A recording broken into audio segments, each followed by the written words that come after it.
Hey guys, Elesh Magic here with more spoilers slash leaks. What the heck, they're spleeks. Let's start with Glissa Sunslayer. It's a 3-cost 3/3. Green-black legendary creature Phyrexian zombie elf, as if zombies, Phyrexians, and elves weren't bad enough on their own. They are. What were they thinking? But then again, what were they thinking with this whole set?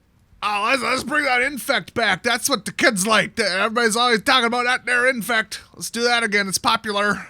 So first strike, death touch, and whenever Glissa Sunslayer deals combat damage to a player, choose one. You draw a card and you lose 1 life. Destroy target enchantment or remove up to 3 counters from target permanent.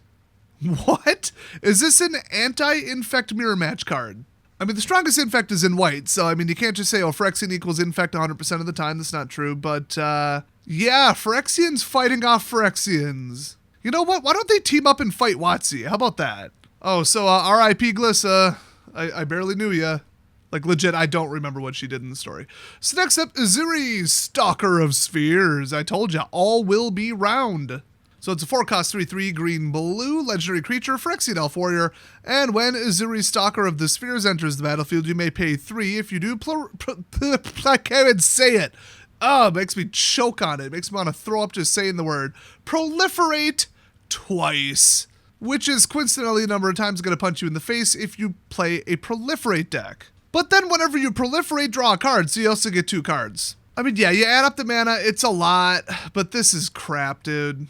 Next up, another Silex. What? Oh, Filigree, wait a minute. Oh, what's her face who did the thing with the ghost and the time travel and she makes stuff and wins awards? Saheeli, right? Like, legit, is it Saheeli? There was another one, like the pseudo-planeswalker that was a good craftsperson. They're probably still on their home plane. Well, anyway, holy crap, another one. All right, so it's a 2-drop legendary artifact. Tap, put an oil counter on it. Okay, in theory it starts with 0 then.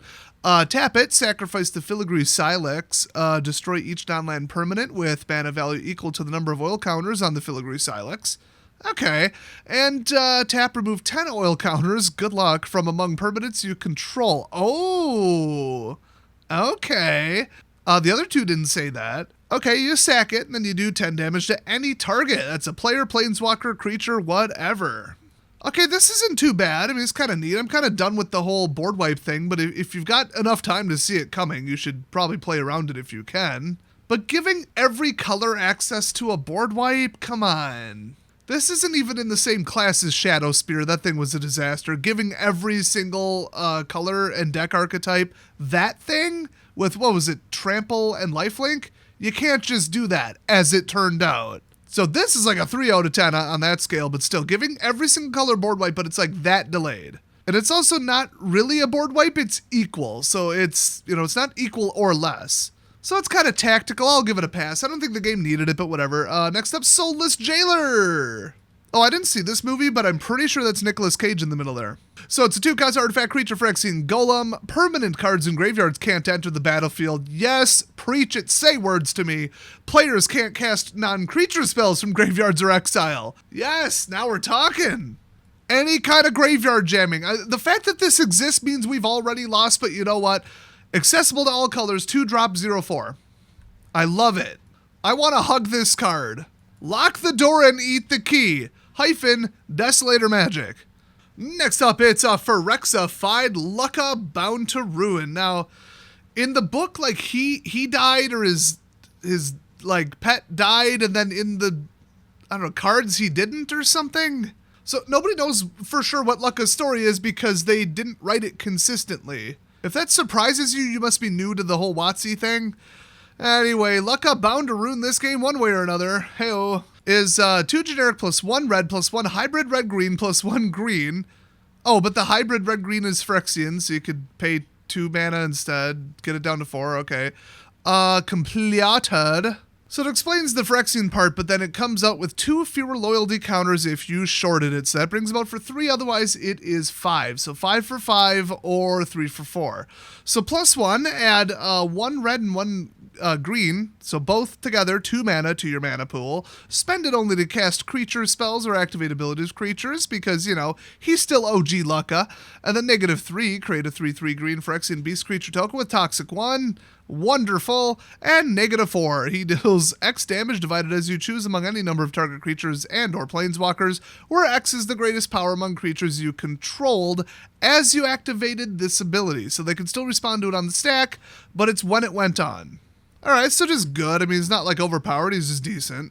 Next up, Graw's Unstoppable Juggernaut. It's an 8-cost 7/5. I bet it attacks each combat of able. Oh look, it does that thing.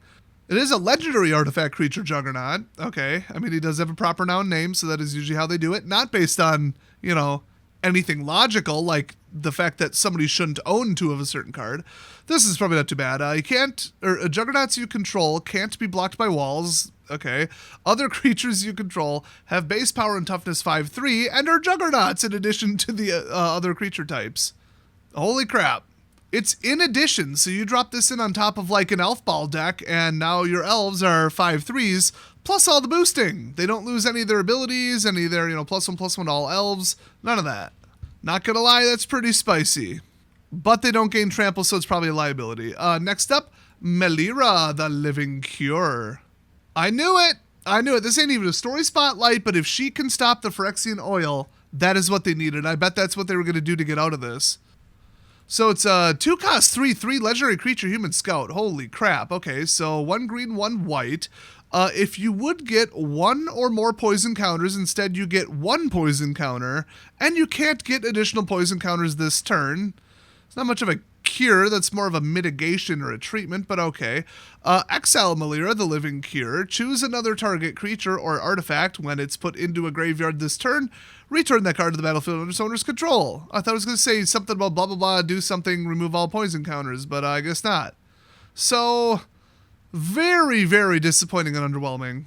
Next up, finally Black Sun's Twilight, aka Black Hole Sun by Soundgarden.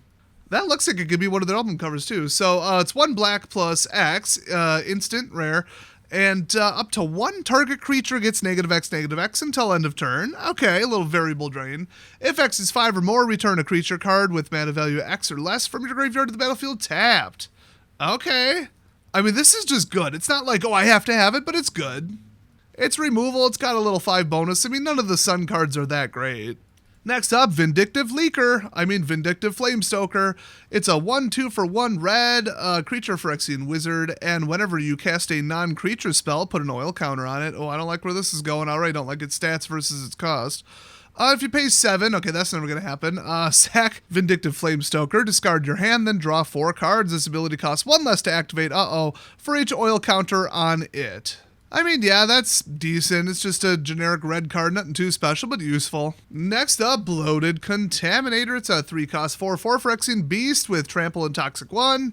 And whenever it deals combat damage to a player, Proliferate! Well, that's just Proliferate. Proliferate was one of the most hated mechanics in the entire game, and it is very, very high up on the Storm scale.